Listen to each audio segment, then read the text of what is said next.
মুসলমান সেই ব্যক্তি যার থেকে অন্য মুসলমান নিরাপদ থাকে। মুসলমান সেই ব্যক্তি যার কাছ থেকে অন্য মুসলমান নিরাপদ থাকে, সেই হলো মুসলমান।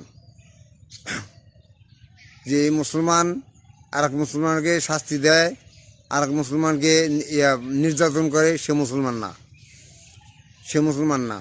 মুসলমান সেই ব্যক্তি যার কাছ থেকে অন্য মুসলমান শান্তিতে থাকে, নিরাপদ থাকে, সেই হলো মুসলমান, সেই হলো খাঁটি মুসলমান। কারণ যে মুসলমান সে অন্য কাউকে নির্যাতন করতে পারে না, যে মুসলমান সে কাউকে অন্যায় করতে পারে না, যে মুসলমান কাউকে গালি দিতে পারে না।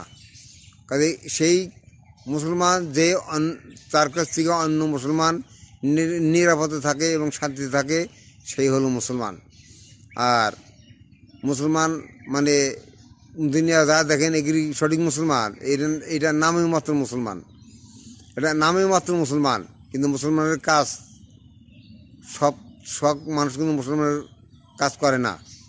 মুসলমান হওয়াটা কিন্তু কঠিন ব্যাপার। মুসলমান কে? যার ইমান, আখলাক, চরিত্র সব কিছু ঠিক আছে, সেই হল মুসলমান।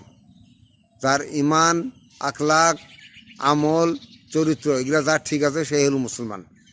কাজে মুসলমান হওয়া কিন্তু কঠিন ব্যাপার। মুসলমান সেই ব্যক্তি যার থেকে অন্য মুসলমানরা শান্তিতে থাকে, নিরাপদ থাকে, সেই হলো খাঁটি মুসলমান।